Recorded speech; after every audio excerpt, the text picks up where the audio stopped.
家好，我係 Takaki，歡迎嚟到 TKK 開心 share。話咁快就到咗6月5號啦，所以咧我頭先就已經出咗去深水埗攞咗我嘅 Switch 2啦。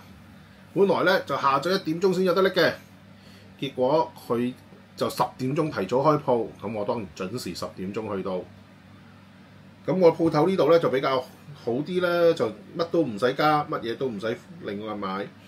3750香港行貨，咁啊係呢個 Mario Kart 嘅同捆版本啦。咁呢隻 Mario Kart 咧就唔係實體版，就俾個 key 你去個 eShop 度 download 係 digital 版嘅。不過我自己咧亦都另外咧就買咗呢個印住馬里奧樣 SanDisk 嘅256 Micro SD Express 卡啦。咁出呢隻 Express 嘅 Standard 嘅卡咧，就暫時知道就3間啦。SanDisk、Lexar 同埋 Samsung。咁Samsung 同 SanDisk， 咁 SanDisk 係呢張啦，其實同埋 Lexar 係平啲嘅，平幾十嘅，但係佢個穩定性，根據以往係一代 Switch 1代嘅時候嘅出嘅 memory 卡咧，咁感覺上不太可靠。咁我亦都暫時覺得未有必要買到512或者1TB，所以咧就攞張256。咁啊，翻嚟嘅途中咧，我就已經開機，跟住駁手機上網咧做咗更新。咁可能大家留意上網都會發現，有啲人可能已經早幾日啊，或者琴日啊已經攞到機。咁咧佢哋一律咧都係開到機入唔到個主畫面嘅，就咁彈出嚟就話要等更新。咁其實呢啲好正常啦，等鋪頭遠近唔同，預早派咗貨，大家統一今日佢先至開個 server 俾你 download 個更新，咁 update 咗 firmware 就開到機。咁我喺翻嚟嘅途中咧就已經更新好咗啦，所以翻到嚟咧就已經入到主畫面。咁咧我亦都同時咧就撳咗個 game key 入去，所以咧就大家見到係 download 緊個 Mario Kart World 嘅，咁啊 download 到唔算快。咁但係我一搭車，咁我亦都喺途中咧，亦都預先撳定咧，撳咗呢啲模擬器啊，或者我以前買落嘅 digital 版嘅 game 喺度，咁啊排隊等 download 啦。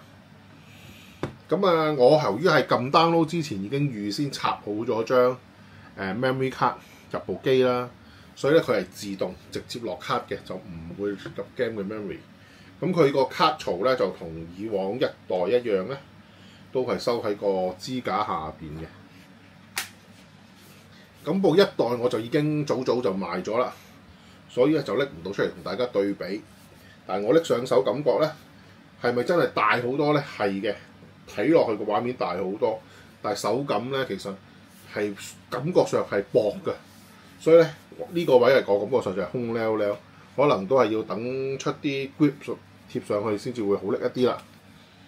咁喺未開始到玩任何嘢之前，呢一個版本入邊究竟有啲乜咧？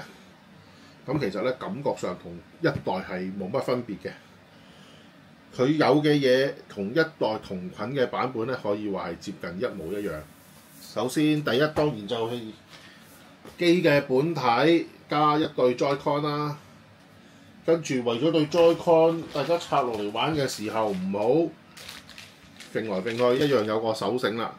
咁當然啦，當年嘅一代咧係吸上去之後 LR 啦，咁呢個咧就係就咁一個透窿嘅，係啦，咁啊手繩啦。當然亦都唔少得個底座啦，今次個底座亦都係可以揭開個蓋，揭開咗個蓋咧就有一個Type C 俾你來，主要係供電嘅，跟住 HDMI LAN 線喺出邊咧就有2個 A 口，咁你可能我嚟駁其他配件啊，佢嗰個愛嚟傾偈嗰個視像鏡頭啊之類啦。跟住火牛，咁我係香港行貨版，所以咧3腳 Type C 火牛，線就2條， HDMI、C to C， 跟住就冇噶啦。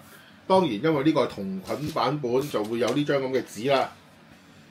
呢張紙下邊就有個 key， 咁入咗個你去 eShop 度揀輸入，咁佢就可以自動 download 隻 game 啦。另外當然唔少得呢嚿膠啦。咁呢嚿膠咧就真係一嚿膠嚟嘅啫，就俾你將個 Joy-Con 左右扣上去變成一個大手掣。去到呢度咁部機咧就已經準備晒啦。配件我暫時會考慮咧就係原裝嗰支鏡頭啦。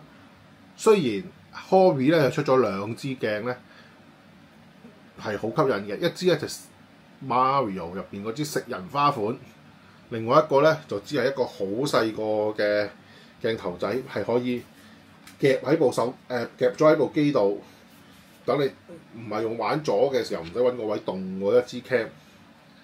但係咧 Hobby 出嗰個咧，我細心去睇咧係得 480p 嘅啫，咁而原裝嗰支咧係1080嘅，咁啊似乎真係差太遠啦，咁啊所以咧觀望中。咁另外我喺一代已經習慣咗會買，咁啊遲啲可能會買嘅咧，就係通常就會買多一對 Joy-Con 啦，方便雙打啦。另外咧就會係買多一嚿呢嚿膠，不過咧就唔係呢個齋膠版，就係買呢個充電版。咁一代當年都係咁噶啦，有呢個齋膠咁咪俾你哋拍對 Joy-Con 落去變成個手掣啦。另外有一款咧貴啲嘅，就係都係咁樣吸落去，但係佢就多咗個 Type C 就可以供電。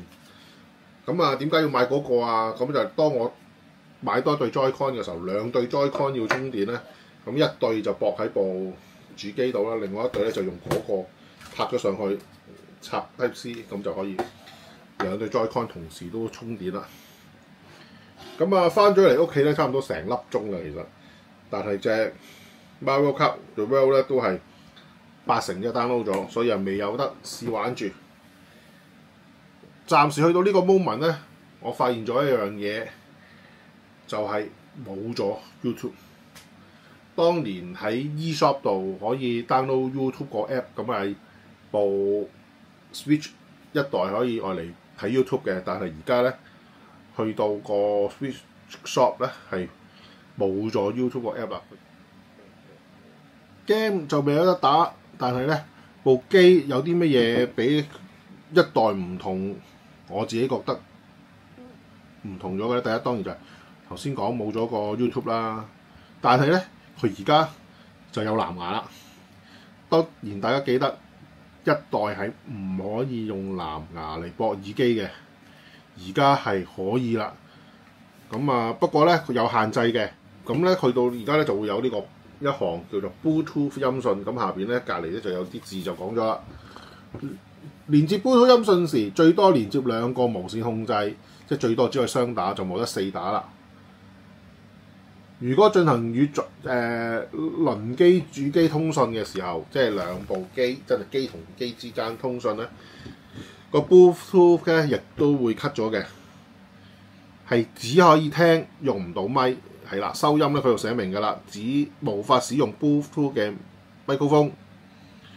同埋佢話 Bluetooth 音訊會有明顯延遲，連接或切斷咧可以長按個屋仔鍵就可以啦。咁一陣間咧 download 完咧我就會試下，咁啊方便好多啦，唔使特登去帶個有線耳機，或者以前咧就要買一個小當局插落去做藍牙發射器嚟駁大家嘅藍牙耳機。咁所以咧喺未開始玩之前咧，暫時最易見到嘅就係呢2樣嘢啦，冇咗個 YouTube 同埋多咗個 Bluetooth 駁耳機。暫時同大家可以分享嘅就只有咁多啦。如果大家有咩問題就留言啦，咁我 download 完開始玩嘅時候，亦都睇大家嘅留言問題，一一回答。拜拜。